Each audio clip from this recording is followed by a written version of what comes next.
السلام عليكم ومرحبا بكم في مطبخكم أسماء كوك. اليوم رايحين نديرو طبق جزائري 100%، طبق البكبوكة. في هذا الطبق نسحقو بصلة مبشورة كبيرة، كميشة تاع حمص، شوية ثوم، 3 سنينات ثوم، واربع جذور فلفل قناوة، وجذر واحد فلفل أخضر، وكمشة تاع كزبر أو دبشة. وفي التوابل نسحقو فلفل أسود وكمون، شوية قرفة وملعقة ونصف كركم. بيان سور نسحقو الكرشة تاع الخروف كاملة مقطعة إلى قطع صغيرة، وأربعة تاع جريوات ولا القرعة.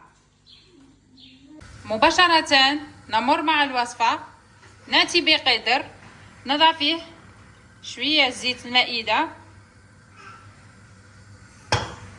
وبشر حبة بصل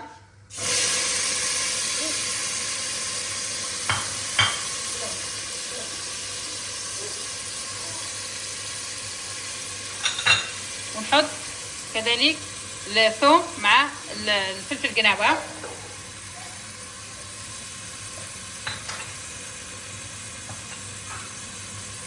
نغليهم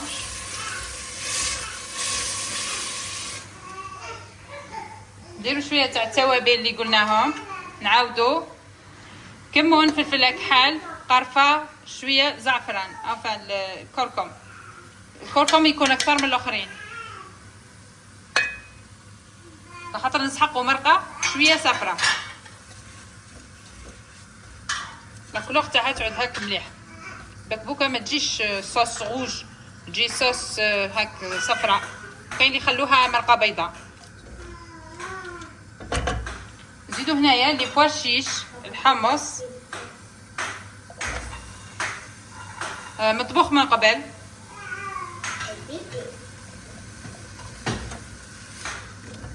نغليها شويه هاك حتى تدي معانا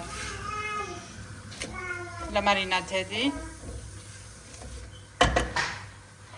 ونزيدو في هذه اثناء شويه تاع جذر واحد تاع فلفل اخضر.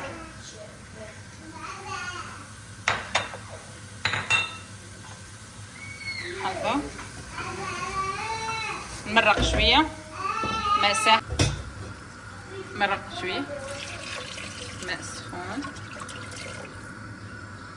في هذه الاثناء نجيبو الكرشه تاعنا اللي كنا نظفناها تري بيان، حطيناها في ماء مع الخل وشويه خارص، قطعناها بهذا المستوى هاك صغير كيما هاك.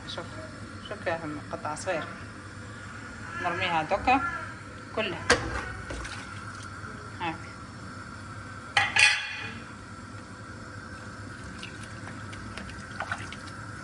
الكرشه تاع الخروف بالخف الطيب، ماهيش راح تدي معكم وقت.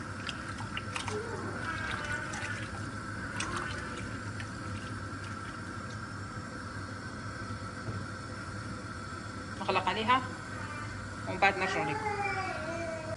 نقطعوا لا كورجيت تاعنا هكذا هذه التقطيع، ونغلوها في الزيت ونقطروها منه، ومن بعد نديروها في لاصوص تاع البكبوكه. والان بعد ما طابت لينا البكبوكه تاعنا والكورجيت غليناها في الزيت، نردوها دوكا على البكبوكه ونطيبوها مده واحد ربع ساعه ونشوفوها في صحن التقديم. والان بعد ما طاب لينا البكبوكه تاعنا والان بعد ما طابت لينا البكبوكه تاعنا وريحتها راها تشهي الله يبارك، نبقى لي ندير لها شويه تاع الدبشه او المعدنوس هكذا وهي حاضره للتقديم. ان شاء الله تجربوها بالوصفه هذه، مرقه صفراء بدون طماطم، شويه حاره، والذوق تاعها صدقوني رهيب. ما بقى لي نقول لكم إلا تبقوا على خير ومع السلامة.